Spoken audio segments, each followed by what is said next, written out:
Sir काय सांगाल 3-3 सभा या हिशोबानं पुढचे जे दिवस आहेत त्या अनुषंगानं 29 महानगरपालिका कव्हर करण्याचा प्रयत्न आहे आणि मुंबई महानगरपालिकेसाठी दररोज एक मुख्यमंत्री देवेंद्र फडणवीस यांच्या सभांचं शेड्यूल कसं आहे आणि तुमच्या सभांचं शेड्यूल कसं आहे? माननीय मुख्यमंत्री देवेंद्र फडणवीसजी आज विदर्भामध्ये रोड शो करतायत. अकोल्याला सभा होणार आहे, अमरावती आणि चंद्रपूरमध्ये रोड शो आहे. उद्या माननीय मुख्यमंत्रीजी मराठवाड्यात आहे.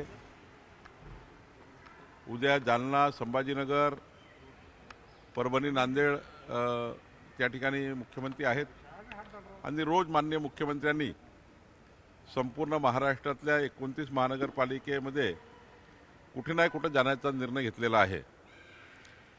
सर्वच 29 महानगरपालिकेमध्ये माननीय मुख्यमंत्री जाणार आहेत आणि मग मुंबई शहर, पुणे शहर आणि पिंपरी चिंचवड या भागातही मोठ्या प्रमाणावर टॉक शो आणि अनेक digital media, electronic media, print मीडियाच्या माध्यमातून चर्चा संवाद करणार आहे. काही त्यांच्या इंटरव्ह्यूसुद्धा या ठिकाणी मीडियासोबत आहे. काही प्रबुद्ध लोकांचे संमेलनही आहे आणि त्यामुळं एकंदरीत मुख्यमंत्री महोदयाचा प्रचाराचा झंझावात हा महाराष्ट्रामध्ये महायुतीला जिंकवेल. भाजपा महायुती 2/3 बहुमताने विजय होईल. देवेंद्र फडणवीसजींच्याच नेतृत्वामध्ये महाराष्ट्रामध्ये विकसित महाराष्ट्राकरता जनता मत देईल आणि माननीय मुख्यमंत्री देवेंद्र फडणवीसजीच आमच्या या महाराष्ट्राच्या निवडणुकीचे खरे स्टार प्रचारक आहेत आणि त्यांच्याच एकंदरीत मार्गदर्शनाखाली आम्ही सर्व लोक आपला प्रचार करणार आहोत. मी सुद्धा मराठवाडा, विदर्भ, पुणे, नाशिक, धुळे या भागामध्ये प्रवास करणार आहे. साधारणतः विदर्भ, मराठवाड्याच्या 9 महानगरपालिकेचा माझा रोजचाच संपर्क राहणार आहे. कारण प्रमुखतः समन्वयक म्हणून विदर्भ, मराठवाडा माझ्याकडे आहे. प्रभारी जरी मी राज्याचा असलो तरी मुख्य समन्वयक हे 9 महानगरपालिका माझ्याकडे आहेत आणि त्यामुळे निश्चितपणे या 9 महानगरपालिकेमध्ये मी लक्ष टाकणार आहे आणि सोबतच राज्याचाही इतर ठिकाणी मी जाणार आहे. आज ठाकरे बंधूंचा वचननामा येत आहे. भाजपही एक आरोपनामा सोबतच आज जाहीर करणार आहे. नाही, ठाकरेजींनी, उद्धव ठाकरेजींनी किती जाहीरनामे दिले आणि किती आता तोंडाच्या वाफा फेकल्या, किती टीका टिप्पणी केली, जहरी टीका केली, तरी आता जनता विचारणार नाही. जनता त्यांच्याकडे लक्ष देणार नाही. जनता त्यांना मतदान करणार नाही. नागरिक हे माननीय मुख्यमंत्री देवेंद्र फडणवीसजीच्या विकसित महाराष्ट्राकरता मतदान करतील.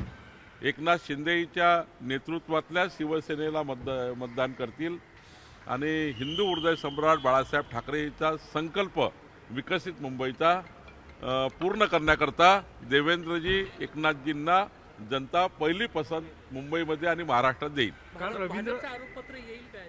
नाही, भाजपचं आरोपपत्र वगैरे तर ठरवू, पण मुख्यतः आता जे भावनिक आव्हान केलं जातं, ही निवडणूक आता भावनिक राहणार नाही. ही निवडणूक मात्र विकासावर राहील आणि माननीय मुख्यमंत्री देवेंद्र फडणवीसजींनी सुद्धा आपल्या प्रत्येक भाषणामध्ये विकासावरच चर्चा करण्याचा निर्णय घेतलेला आहे.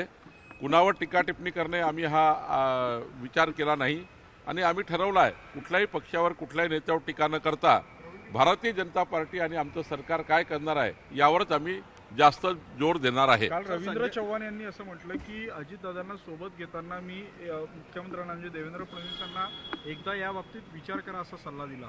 नाही, त्यांनी देवेंद्रशी काय बोलणं झालं त्यामध्ये मी नव्हतो, पण एक मात्र खरं आहे की अजितदादा ज्या पद्धतीने भाजपावर टीका करतात आहे, आमच्या पक्षाच्या कार्यकर्त्यावर, नेत्यावर टीका करतात आहे, आमचं हे ठरलं होतं की कुठल्याही परिस्थितीमध्ये किमान 3 नेत्यांनी, देवेंद्रजी असतील, एकनाथजी असतील, अजितदादा असतील, आम्ही समन्वय समितीचे सदस्य आहोत, या समितीच्या सदस्यांनी आणि जे जिल्ह्याचे नेते आहेत, पालकमंत्री आहे, मंत्री आहे, या सर्वांनी कुठल्याही मित्रपक्षाच्या कुठल्याही व्यक्तीवर टीका करायची नाही, भूमिकेवर टीका करायची नाही.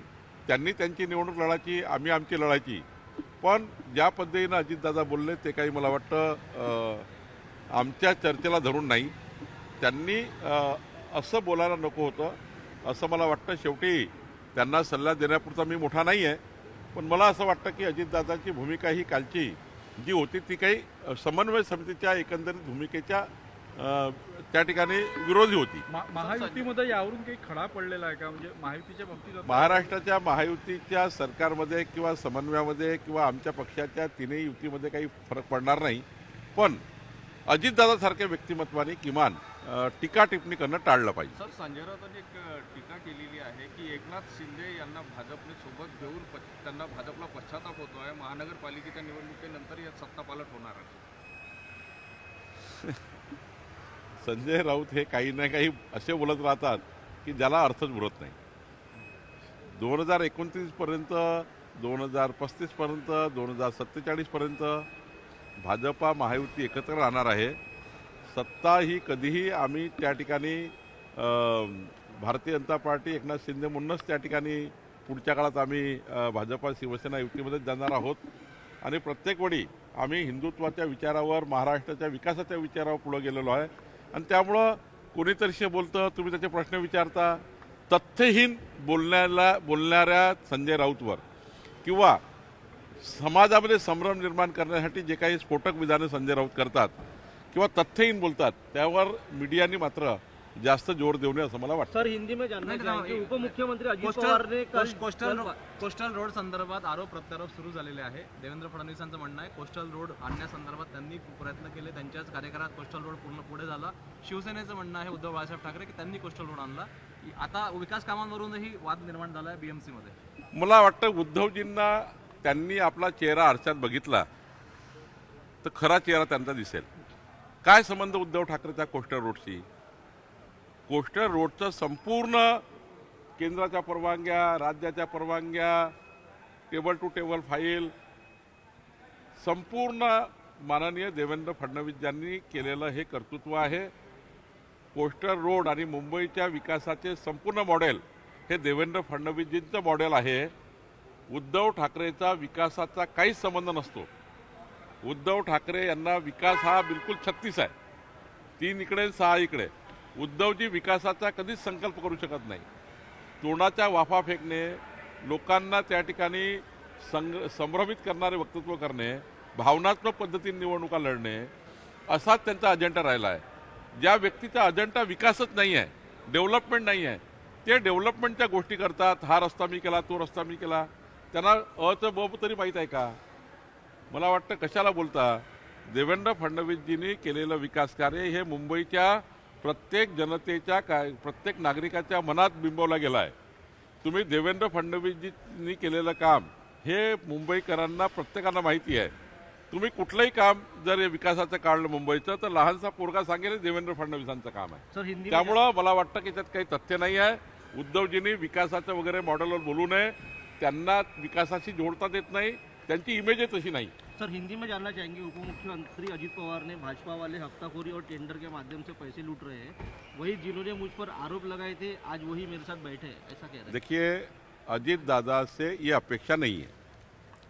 अजीत दादा को मैं बहुत सलाह देने वाला इतना बड़ा व्यक्ति भी नहीं, लेकिन हमारी जो समन्वय समिति की बैठक हुई थी उसमें ठहरा था कि हमारे बड़े नेताओं ने, आला कमान ने और हमारे मंत्रियों ने जिले में जाकर या प्रदेश में जाकर कहीं भी आपस में कोई भी टिप्पणी नहीं करनी है.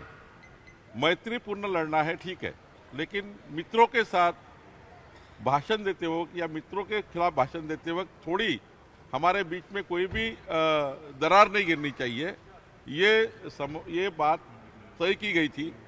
उसके बावजूद भी अजीत दादा ने जो प्रकार से भारतीय जनता पार्टी पर टीका की है ये उचित नहीं है.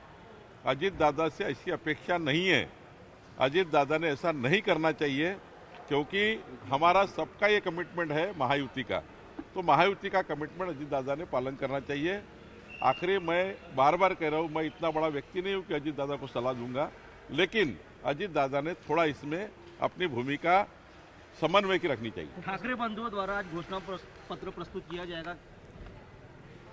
वो घोषणा पत्र जो ठाकरे जी का है ना, उसको लेकर लोग अरबी समुद्र में फेंक देंगे. पुण्यामध्ये सर वो कोई काम का नहीं है.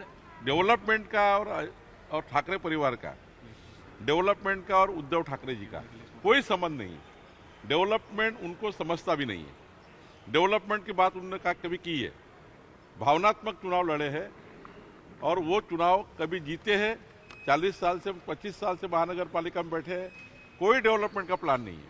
डेवलपमेंट का नाम देवेंद्र फडणवीस है, देवेंद्र फडणवीस जी का नाम डेव्हलपमेंट आहे। सर एक शेवटचा प्रश्न असा आहे, पुण्यामध्ये हडपसरमध्ये एका राष्ट्रवादी काँग्रेस पक्ष अजित पवार पक्षाच्या उमेदवाराचं नाव लिहून एकानं आत्महत्या केली आहे। या संपूर्ण प्रकरणाकडे मला आता ते बघावं लागेल, कारण तिथल्या पोलिसांना विचारावं लागेल। मोहन जी भागवत लव जिहाद पर बोलते हुए कहा कि परिवार के भीतर संवाद हो सकता है। आरएसएस प्रमुख ने कहा कि तो मोहन जी ने जो बात कही वो सही बात कही।